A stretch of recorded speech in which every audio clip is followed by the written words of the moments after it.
Selanjutnya yaitu semester 3. Nah, yang pertama yaitu tentang melafalkan atau hafal surat At-Takatsur dan surat Al-Qari'ah. Yang pertama surat At-Takatsur. A'udzubillahi minasyaitonirrajim. Bismillahirrahmanirrahim. Alhaakumut takatsur hatta zurtumul maqabir. Kalla sawfa ta'lamuna thumma kalla sawfa ta'lamun. Kalla law ta'lamuna 'ilmal yaqin latarawunnal jahim thumma tarawunna 'ainal yaqin thumma tus'alunna yawma idzin 'anil na'im. Selanjutnya Al-Qari'ah. Bismillahirrahmanirrahim. Al-Qari'atu mal qari'ah. Wa ma adraka mal qari'ah. Yawma yakunun nasu kal farashil mabthut wa takunu jibalu kal 'ainil manfut. Fa amma man thaqqalat mawazinuhu fa huwa fi 'ishatin radiyah wa amma man khaffat mawazinuhu fa ummuhu hawiyah. Wa ma adraka ma hiya narun hamiyah. Selanjutnya yaitu melafalkan atau hafal surat Ali Imran 138 sampai 139 dan juga surat Al-Mujadalah 11 beserta artinya. Yang pertama surat Ali Imran 138. A'udzubillahi minasyaitonir rajim. Bismillahirrahmanirrahim. Hadza bayanun linnas wa hudan wa mau'izatul lil muttaqin. Artinya, Al-Qur'an ini adalah penerangan dan petunjuk serta pelajaran bagi orang-orang yang bertakwa. Hanya itu surat Ali Imran ayat 139. Bismillahirrahmanirrahim. Wala tahinu wala tahzanu wa antumul a'launa in kuntum mu'minin. Artinya, janganlah kamu bersikap lemah, janganlah kamu bersikap sedih, padahal kamulah orang-orang yang paling tinggi derajatnya jika kamu orang-orang yang beriman. Selanjutnya yaitu surat Al-Mujadalah ayat 11. Bismillahirrahmanirrahim. Ya ayyuhalladzina amanu idza qila lakum tafassahu fil majalisi fafsahu yafsahillahu lakum wa idza qila anshuzu fanshuzu yarfa'illahu alladzina amanu minkum walladzina utul ilma darajat wa bima ta'maluna khabir. Artinya yaitu, hai orang-orang yang beriman, apabila dikatakan kepadamu berlapang-lapang dalam suatu majelis, maka lapangkanlah. Maka niscaya Allah akan memberi kelapangan kepadamu. Dan apabila dikatakan berdirilah kamu, maka berdirilah. Niscaya Allah akan meninggikan derajat orang-orang yang beriman di antara kamu dan orang-orang yang diberi pengetahuan dengan beberapa derajat. Dan Allah Maha mengetahui apa yang kamu kerjakan. Selanjutnya yaitu hadis tentang belajar mengajar. Ta'allamu min 'ilmi ma syi'tum fa wallahi la tu'ti jazaa'an bi jam'il ilmi hatta ta'allamu. Artinya, belajarlah ilmu yang kalian inginkan, maka demi Allah kamu tidak akan diberi balasan sebab ilmu yang kamu kumpulkan sehingga kamu mengamalkannya. Selanjutnya yaitu tentang Al-Quran hadis. Yang pertama menjelaskan pengertian Al-Quran. Al-Quran sendiri itu kitab Allah yang diturunkan kepada Nabi Muhammad melalui perantara malaikat Jibril. Nah, bukti keautentikan Al-Quran itu yang pertama, bacaan asli Al-Quran selalu dicantumkan. Kemudian Al-Quran yang terbitan Indonesia itu tulisannya itu tetap mencantumkan bahasa asal Al-Quran itu bahasa Arab walaupun ada tulisan Latinnya. Nah, kemudian fungsi Al-Quran itu yang pertama sebagai petunjuk umat Islam, yang kedua sebagai pembeda antara yang hak dan yang batil, yang ketiga sebagai obat hati manusia. Nah, isi-isi dari Al-Quran yang pertama tentang akidah atau tauhid, yang kedua tentang akhlak baik atau terpuji atau tercela, yang ketiga tentang hukum, kemudian ada yang keempat tentang muamalah, kemudian ada cerita-cerita atau kisah-kisah orang terdahulu, kemudian ada tentang ibadah. Yaitu pengertian hadis-hadis yaitu apa-apa yang berhubungan dengan Rasulullah, baik dari perkataan, perbuatan maupun ketetapan. Kemudian fungsi hadis yang pertama yaitu untuk menguatkan dan menegaskan apa yang sudah dijelaskan dalam Al-Quran. Yang kedua untuk merincikan atau menegaskan atau memperjelas sesuatu yang tidak dicantumkan dalam Al-Quran. Yang ketiga yaitu menetapkan dan mengadakan hukum yang belum tercantum dalam Al-Quran, tapi sesuai dengan hadis Nabi. Selanjutnya tentang pembagian hadis berdasarkan kualitas dan kuantitasnya itu ada 4. Yang pertama hadis sahih, kedua hadis hasan, ketiga hadis doif, keempat hadis palsu. Hadis sahih itu hadis yang sudah pasti sanadnya bersambung dari Rasulullah. Hadis hasan hadis yang kualitasnya berada di bawah hadis sahih, atau bisa jadi perawinya itu lebih dari satu. Kemudian yang ketiga hadis doif, hadis yang lemah dan tidak bisa dijadikan sebagai pegangan hadis, pegangan hukum. Yang keempat hadis palsu, yaitu sudah pasti hadis tersebut bohong, tidak berasal dari Rasulullah. Selanjutnya yaitu sejarah pengkodifisian atau pengumpulan Al-Quran atau mushaf. Nah, pada saat masa Rasulullah, ayat-ayat Al-Quran atau mushaf Al-Quran itu belum terkumpul jadi satu, belum jadi satu buku atau satu gemblengan, itu belum. Tapi setelah Rasulullah wafat pada masa Khalifah Abu Bakar, nah beliau mendapat saran dari Umar bin Khattab untuk mengumpulkan mushaf-mushaf Al-Quran berceceran, dengan alasan karena banyak para penghafal Al-Quran yang gugur dalam perang Yamamah, dan juga dikhawatirkan nanti kalau mushaf-mushaf Al-Quran tersebut hilang maka tidak ada lagi yang mengingatnya karena banyaknya penghafal Al-Quran yang gugur. Nah, setelah menerima saran dari sahabat Umar, maka Abu Bakar As-Siddiq mau mengumpulkan mushaf-mushaf Al-Quran sehingga mushaf Al-Quran itu dikumpul menjadi satu sampai saat ini. Nah, kalau sejarah pengumpulan hadis itu berawal dari kepemimpinan Khalifah Umar bin Abdul Aziz. Beliau menginstruksikan kepada para ulama agar mengumpulkan hadis-hadis yang telah ia riwayatkan. Nah, salah satunya ada hadis riwayat Bukhari. Nah, disatukan dalam satu kitab, beberapa kitab. Jadi kalau mencari hadis jadi lebih mudah gitu. Yaitu menunjukkan dalil bahwa Al-Quran adalah pedoman hidup dan sumber hukum umat Islam. Yaitu terdapat dalam Al-Quran surat Az-Zuruf ayat 44 yang berbunyi wa innahu ladzikrul laka wa liqaumik wa sawfa tus'alun. Sadaqallahul azim. Yang selanjutnya yaitu tentang akidah akhlak. Yang pertama menunjukkan aspek akhlak terpuji, yaitu ada ikhlas. Yang pertama ikhlas itu kita mampu menerima dengan lapang dada sesuatu yang terjadi dalam hidup kita, baik berupa rezeki atau pasangan dan lain sebagainya. Pokoknya apapun yang diberikan Allah kepada kita, kita harus ikhlas, harus mau menerima dengan lapang dada. Kemudian taat itu artinya patuh. Kita harus taat kepada Allah, mematuhi perintah Allah, menjauhi larangan Allah, dan kita harus taat kepada perintah orang tua, guru. Kemudian khauf itu artinya takut. Kita harus takut terhadap siksa yang akan diberikan Allah kelak. Jadinya ketika kita sudah punya rasa khauf atau rasa takut, maka kita akan mau menjauhi perbuatan-perbuatan dosa dan maksiat. Kemudian taubat. Nah, ketika kita sudah melakukan kesalahan, apabila sampai melakukan dosa besar, kita harus segera bertaubat. Itu meminta kepada Allah dengan taubat, dengan ampunan yang sesungguhnya tanpa berjanji tidak akan mengulangi kesalahan tersebut. Itu merupakan taubatan nasuha. Kemudian tawakal itu dilakukan ketika kita sudah berdoa dan berikhtiar atau berusaha. Nah, ketika kita sudah berdoa, berusaha, maka serahkan masa itu kepada Allah. Nanti insya Allah akan diberi jalan keluar oleh Allah. Kemudian ada ikhtiar itu artinya usaha. Nah, selain berdoa, kita juga harus ikhtiar, harus berusaha, harus ada usahanya. Jangan berdoa tanpa usaha, dan jangan usaha tanpa berdoa, itu tidak akan lengkap. Kemudian ada sabar ketika kita diberi ujian, kita harus sabar menerimanya. Tidak boleh putus kepada Allah. Kemudian ada syukur. Nah, ketika kita mendapat nikmat oleh Allah, kita harus bersyukur dengan cara yang pertama mengucapkan alhamdulillah. Nah, itu paling ringan, kita baca alhamdulillah ketika kita mendapat nikmat dari Allah. Kemudian qanaah menerima apa adanya. Ketika kita diberi keadaan oleh Allah seperti ini, maka diterima. Tidak boleh ini dengan kehidupan orang lain. Kemudian tawadu, kita harus punya sifat tawadu sama manusia, tidak boleh sombong, rendah hati. Kemudian husnudzon, kita harus punya prasangka yang baik terhadap orang lain, baik terhadap orang maupun terhadap Allah. Kita tidak boleh punya sifat yang suudzon, kita harus punya sifat yang husnudzon, prasangka yang baik kepada siapapun.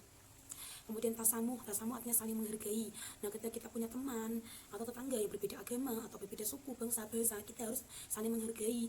Ketika kita punya tetangga beda agama, ketika dia mau menjalankan ibadah, kita harus mempersilahkan dia beribadah. Begitu juga sebaliknya. Kemudian ta'awun artinya saling tolong menolong. Ketika teman kita, tetangga kita, saudara kita punya sedang kesusahan, terkena musibah, kita harus menolongnya. Karena kelak ketika kita punya musibah, mereka lain juga akan menolong kita. Kemudian berilmu, kreatif, dan produktif. Nah, kita sebagai mahasiswa harus punya ilmu, baik ilmu di bidang agama maupun di bidang sosial. Kemudian kita juga harus kreatif, mampu modifikasi apapun, dan produktif, mau memproduksi apa yang kita pikirkan terlebih dahulu.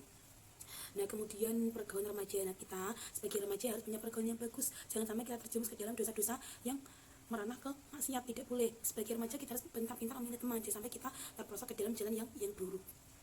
Yang kedua menunjukkan aspek akhlak tercela. Yang pertama kufur artinya mengingkari nikmat Allah. Kufur nikmat, kita tidak mau bersyukur atas nikmat yang diberikan Allah, itu tidak boleh. Kemudian ada syirik artinya kita meyakini bahwa ada sesuatu ada kekuatan lain selain Allah, itu tidak boleh. Jadinya kita harus percaya, harus yakin bahwa Allah satu-satunya yang wajib kita sembah, dan Allah yang mampu menolong kita. Kalau kita meyakini ada sesuatu yang bisa membantu kita selain Allah, itu namanya syirik, dan orang yang melakukan perbuatan syirik namanya musyrik. Yang ketiga riya itu artinya pamer. Nah, maka ketika kita punya sesuatu, kita tidak boleh dipamerkan. Terlebih ketika kita sedekah, yang baik itu secara rahasia, jangan sampai kita sedekah dengan cara dipamerkan, itu tidak boleh. Kemudian nifak itu artinya munafik. Nifak itu orang melakukan perbuatan munafik.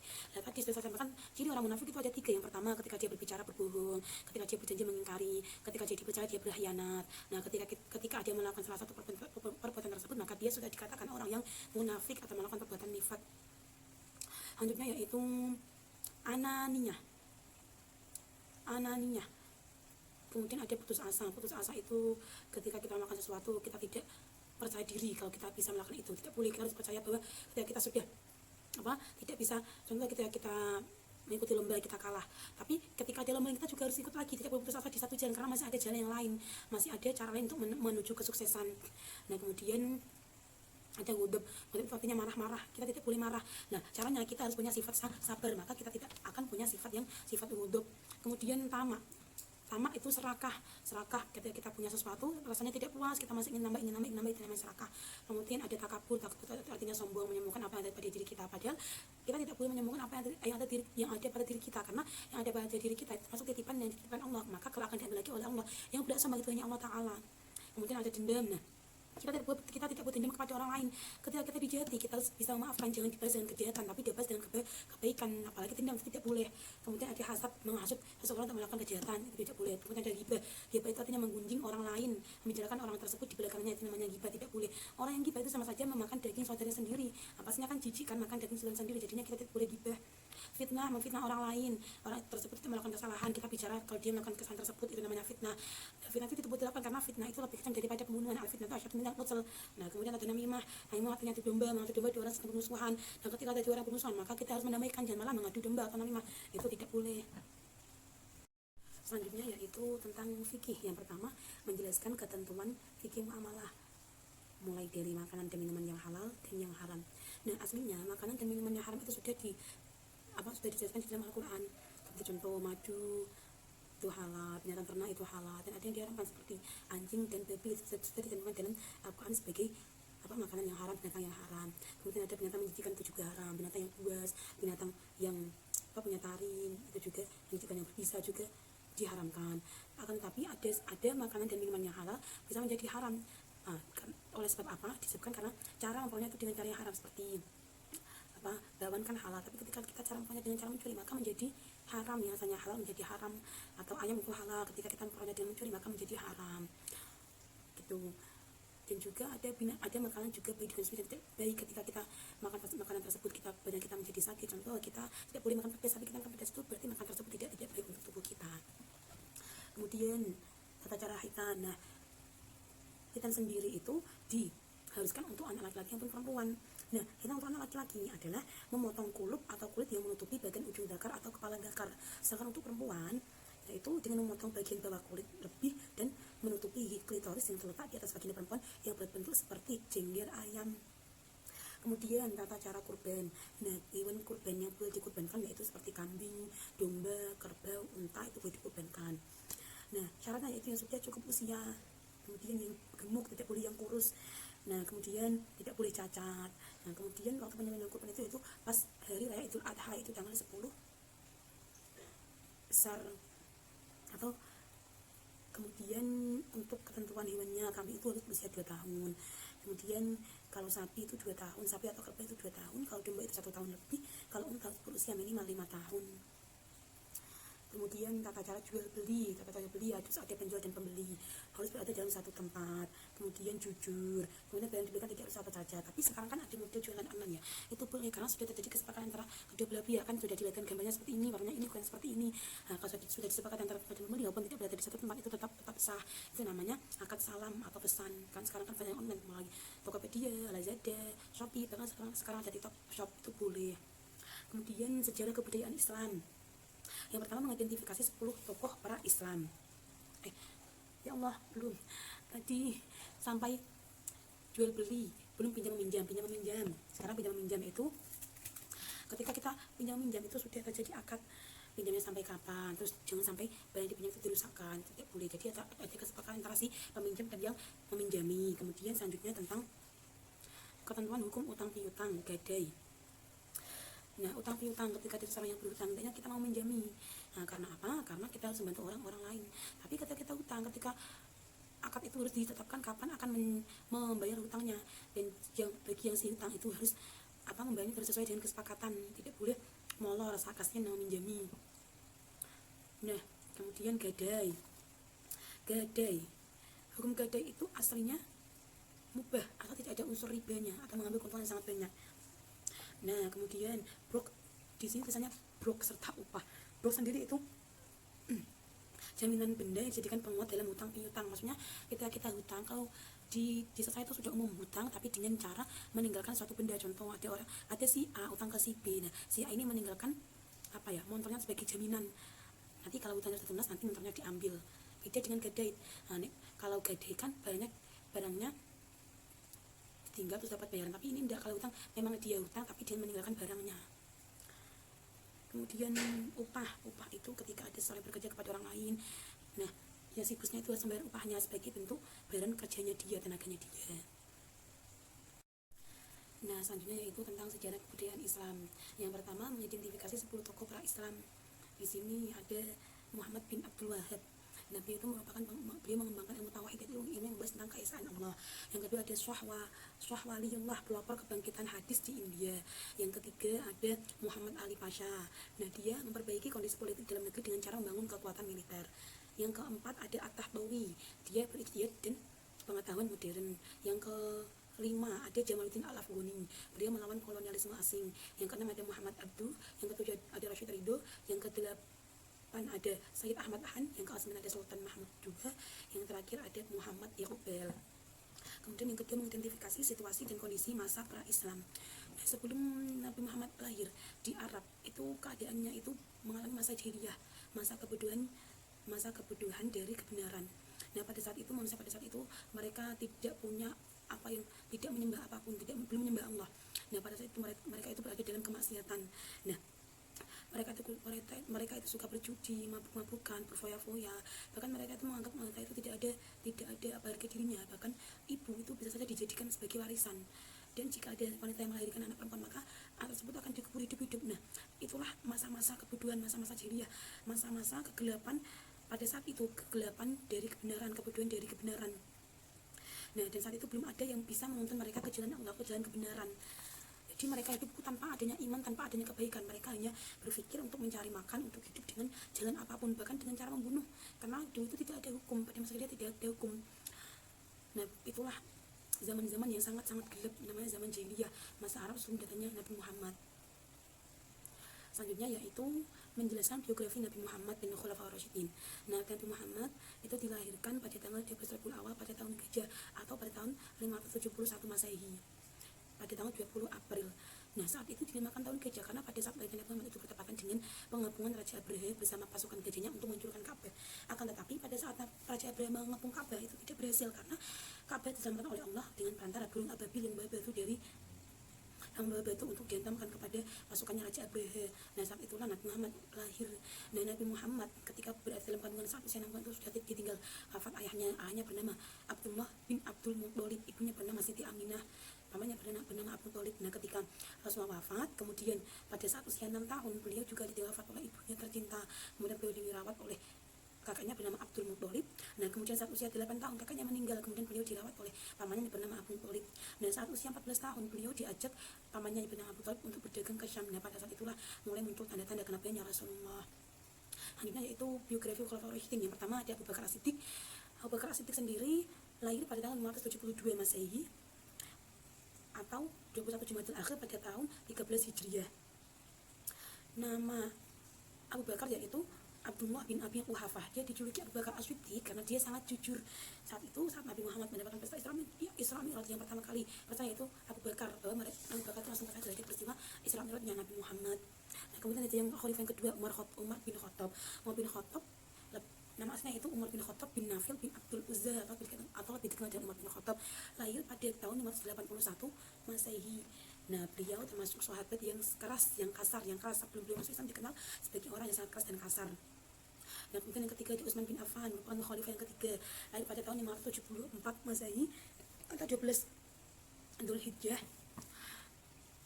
Beliau merupakan khalifah Rasyidin yang ketiga. Nah, Utsman bin Affan merupakan saudagar yang sangat kaya raya, tapi hartanya itu digunakan untuk membela agama Allah. Mungkin yang terakhir itu ada Ali bin Abi Thalib, khalifah terakhir, yaitu Ali bin Abi Thalib lahir pada tanggal 13 Rajab sebelum Hijriah, pada 21 Ramadan 40 Hijriah. Beliau termasuk salah satu pemeluk agama Islam yang berasal dari keluarganya Rasulullah. Kemudian yang keempat, menjelaskan situasi dan kondisi masa Nabi Muhammad dan Khulafaur Rasyidin.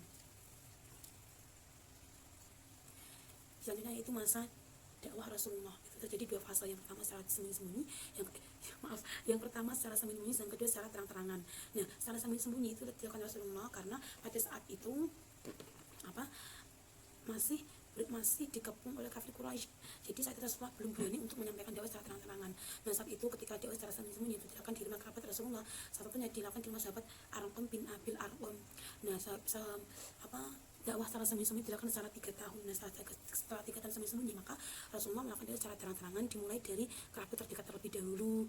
Nah, kemudian setelah dari kerabat, beliau mengundang Bani Hashim dan beberapa orang Bani Al-Muttalib bin Al-Manaf. Nah, pada masa Rasulullah, pada saat masa Rasulullah itu sering saat agama Islam sudah menyebar, beliau bersama sahabat sering berkumpul di masjid untuk membahas suatu masalah yang nantinya akan dipecahkan oleh Rasulullah. Nah, setelah Rasulullah wafat dan pada masa Khulafaur Rasyidin, pada saat itu sahabat sedih karena tinggalkan oleh Rasulullah, tapi mereka tetap mau bermusyawarah di masjid-masjid untuk membahas suatu masalah, membahas suatu politik atau membahas suatu ilmu. Kemudian yang kelima, mengidentifikasi peristiwa penting masa Nabi Muhammad dan Khulafaur Rasyidin. Pada saat Nabi Muhammad itu ada peristiwa mempersaudarakan, Nabi Muhammad mempersaudarakan kaum Ansar dan kaum Muhajirin. Kaum Ansar itu kaum yang menolong para Muhajirin saat hijrah. Kemudian ada perjanjian damai ketika Madinah, ada perang Uhud, ada perang Tabuk, ada perang Khuwaibar, ada perang Mu'tah, ada perjanjian Hudaybiyah, ada peristiwa Fathu Mekah. Nah, pada saat Khulafaur Rasyidin ada peristiwa perang Khandaq, ada peristiwa persatuan umat Islam, kemudian ada membunuh Nabi palsu, kemudian ada mengakhiri perang saudara dengan Aisyah, namanya kaum riddah atau golongan orang yang murtad. Kemudian ada pembangunan infrastruktur, kemudian ada melakukan standarisasi Al-Quran. Kemudian yang keenam, menunjukkan keteladanan Nabi Muhammad dan Khulafaur Rasyidin. Nabi Muhammad lebih dahulu, Nabi Muhammad itu orangnya jujur, amanah, ramah, sopan santun, tidak pernah marah, baik hati. Ketika sesuatu disakiti, beliau tidak membalas dengan kebaikan. Ya, itulah sifat Nabi yang patut kita tiru. Kemudian Khulafaur Rasyidin, jujur, tegas, seorang pemimpin yang berwibawa, bijaksana. Nah, kita harus mampu mencontoh dari sikap-sikap para Khulafaur Rasyidin. Nah, kemudian menunjukkan 3 kisah teladan terkait Nabi Muhammad dan Khulafaur Rasyidin. Nah, kepada yang terkait dengan Rasulullah itu saya menangis sahabat-sahabatnya. Kemudian Rasulullah ketika ada orang yang minta tolong, beliau langsung menolongnya. Kemudian Rasulullah tidak pernah menyakiti orang lain, bahkan ketika dia disakiti, bahkan pernah dia dilempari kotoran unta, diludahi, beliau tidak membalas dengan kejahatan, tapi membalas dan mendoakan orang yang telah menyakiti kanjeng Nabi. Nah, kemudian kisah yang terkait dengan Khulafaur Rasyidin, yaitu mereka mau menolong kaum yang lemah dan menindas orang yang jahat. Orang Rasyidin juga memaafkan kesalahan orang lain, rajin beribadah kepada Allah. Nah, kisah Khulafaur Rasyidin, saya ulangi, tadi ada kisah teladan terkait Khulafaur Rasyidin, bahwa membela Islam itu tanpa ada rasa takut, karena kita bergantung kepada Allah. Jadi kita tidak boleh takut ketika kita membela agama Islam. Terus sebagai pemimpin yang peduli terhadap rakyatnya, kemudian menjadi pemimpin yang arif dan bijaksana. Terus selanjutnya yang ke-8, ibrah atau pelajaran yang dapat diambil pada masa Islam sampai dengan Khulafaur Rasyidin. Yang pertama, kita tidak boleh menindas orang Muslim yang lain, tidak boleh berjalan kepada orang lain, tapi kita harus saling tolong menolong. Kemudian kita harus menjadi orang yang suka memaafkan, saling memaafkan antar sesama. Kemudian kita harus beribadah dan menjauhi larangan-larangan Allah.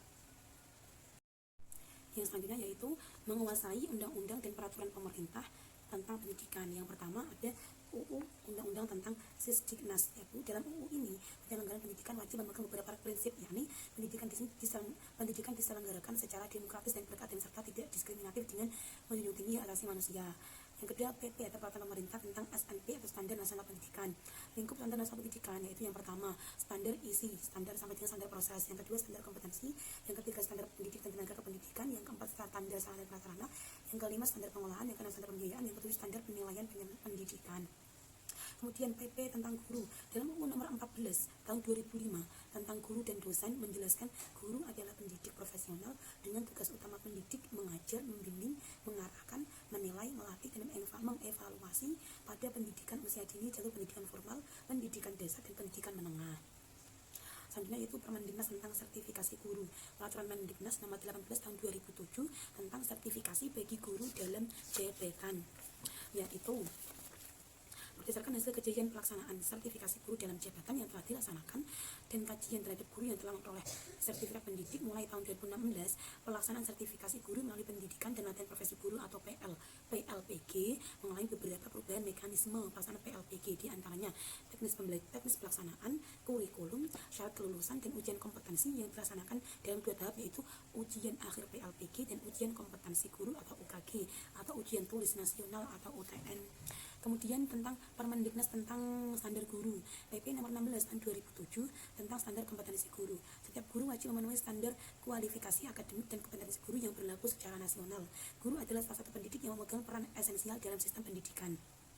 Selanjutnya Permendiknas tentang standar isi.